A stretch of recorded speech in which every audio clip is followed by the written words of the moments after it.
Logo শব্দটা নিশ্চয়ই আপনার কাছে অপরিচিত নয়।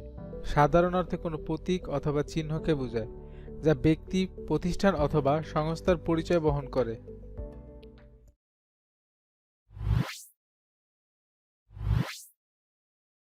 লোগো 7টি ভাগে ভাগ করা হয়েছে। সব ধরনের লোগো ডিজাইন এই 7টি ক্যাটাগরির কোনো না কোনো ভাগে পড়ে। এগুলো হলো monogram logo, wordmark logo, pictorial mark logo, abstract mark logo, mascot logo, combination mark logo এবং এমব্লেম লোগো। আমি শাহরিয়ার কাজ করছি লোগো ডিজাইন নিয়ে। আপনারা যদি লোগো ডিজাইন শিখতে চান তাহলে চ্যানেলের সাথেই থাকুন। ধন্যবাদ।